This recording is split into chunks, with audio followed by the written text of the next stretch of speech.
Okay, let's just dive right in. Think about the phone in your hand, the car you might drive, the wires running through your walls. All of it comes from the earth. But, the way we get those materials, it's based on a model that's creating some massive problems. So today, we're going to explore a pretty radical new policy framework. It's called Anima Gaia, and it basically asks us to rethink everything we thought we knew about where our stuff comes from. So here's the fundamental problem with the system we have right now. It's built to fragment responsibility. We dig something up in one country, we process it in another where the laws are maybe a little looser, and then we consume it in a third. And the result of that whole shell game is what you see here. We create these sacrifice zones. These are places, communities, that are conveniently out of sight, and they end up bearing the true environmental and social cost of all the things we use. But what if we could design a system that wasn't based on hiding the harm, but on actually preventing it from the get-go? What if we built something grounded in justice, in resilience, and honestly in a totally different kind of relationship with the planet? Well, that's the big promise of Anima Gaia. Now, to really get this policy, you have to understand its heart. And the heart of Anima Gaia isn't some spreadsheet or a dry legal document. It's a story. It's a creation myth that tries to define our place in the world and what our responsibilities really are. So the story doesn't kick off with a command or some big act of power or violence. It starts with a relationship. It starts with a yearning for connection. This isn't about dominion. It's not about control. It's about a universe that was literally born from an embrace. And that, right there, is the foundational idea for everything that follows. So from that embrace, you get the planet itself, called Gaia Heart, and the life force that's in it, Anima Vita. And they're not separate things. They're seen as these twin presences in a constant, loving relationship. So every single organism, every river, every mountain is just an expression of this incredible bond between the world and the will to live within it. And this gives us the central metaphor for the entire framework, the Great Weave. It's this powerful idea that nothing is separate, we're all just threads in one single interconnected tapestry. And if you harm one part of that weave, one ecosystem, one community, you inevitably weaken the entire thing. So where do we fit into all this? Well, in this story, humans have this really special and kind of heavy role. We're called those who can choose. We are the only threads in this whole weave that can consciously feel our connection to everything, or, and this is the really crucial part, pretend that we're separate from it. You could say our entire history, from this point of view, is just a long cycle of remembering and then forgetting that we're all connected.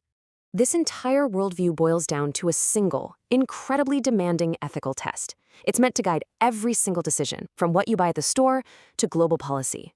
Before you do anything, you have to ask, does this action increase the love of life? And that's not some soft, sentimental question. It's a really rigorous standard that basically forbids you from hiding harm or just pushing it off onto someone else. So, okay, how does a beautiful story about a great weave actually translate into practical, real-world rules for things like mining and trade? Well, the Anima Gaia framework does this through 4 foundational pillars that bring that whole philosophy right down to earth. And here they are. First, sacredness and integrity. This means some places are simply off limits, period. No negotiation. Second, reciprocity and stewardship. If you take something, you have a duty to restore and renew. Third, justice and security. This is huge. No community can be turned into a sacrifice zone for another's benefit. And finally, sufficiency and redesign. This is a call to redesign our systems so we just need less stuff in the first place, meeting our needs with the absolute minimum material necessary. Let's just zoom in on how that pillar of justice becomes concrete policy. One of the absolute cornerstones of the Anima Gaia framework is the principle of free, prior, and informed consent, or FPIC. And this is a concept that's grounded in international human rights law. So the crucial point here, the thing you have to get, is this. FIPIC isn't just about a company holding a town hall meeting to tell a community what they plan to do. It is not consultation. It is the real, legally binding right for Indigenous communities to say yes or no or maybe, but not until these conditions are met, to any project on their traditional lands. It is, in short, the power of veto. Okay, so this all sounds pretty good in theory, right? But how does it hold up against one of the toughest real-world challenges we're facing today? Let's take a look at what some call the copper paradox. And here is the bind we're in. We absolutely need to stop burning fossil fuels, which, would be a massive win for the Great Weave. But the technologies to do that, electric vehicles, solar panels, wind turbines, a modern grid, they require absolutely huge amounts of copper and other minerals. So does the green transition force us to accept even more of the destructive extraction we're trying to stop? It's a real paradox.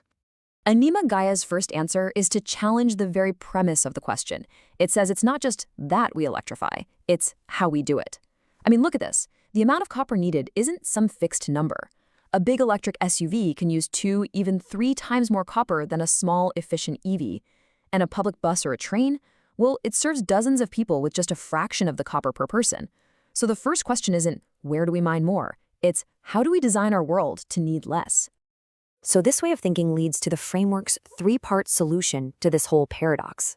First, you radically reduce demand by prioritizing things like efficiency and public transit. Second, you maximize recycling.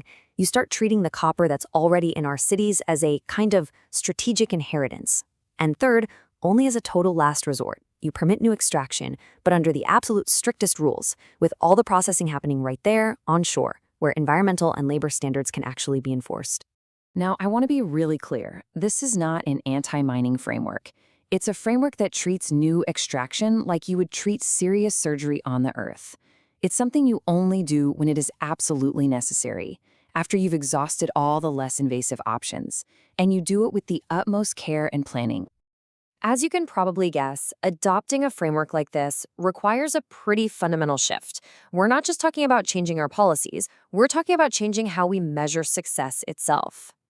This comparison just lays out the paradigm shift perfectly. Our current model, it's all about maximizing GDP and profit, and it often does that by pushing costs onto somebody else. The Anima Gaia model, on the other hand, shifts the goal completely. It's about maintaining the essential material flows for society while making sure we have resilience and justice. Profit isn't the main goal, it's an outcome that's only allowed if it reinforces the health of the entire system. You know, the framework puts it in this incredibly powerful way. An economy that grows by externalizing costs is not prosperous, it is insolvent. In other words, an economy that looks good on paper only because its debts are being paid by poisoned rivers or by future generations isn't actually successful. It's bankrupt.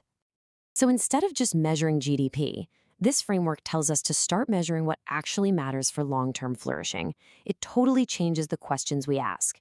Instead of asking, how fast did we grow? We're now asking, how secure is our access to the materials we truly need? Are we measurably reducing harm across the product's entire life? And are the jobs we're creating actually providing stable, dignified lives for people? And that brings us right back to where we started. The Anima Gaia framework is, without a doubt, incredibly ambitious. But its argument is that our current path of just hiding harm and hoping for the best isn't just wrong, it's also dangerously fragile. So it leaves us with one single provocative test for everything we do. Does it strengthen the great weave? Does it increase the love of life?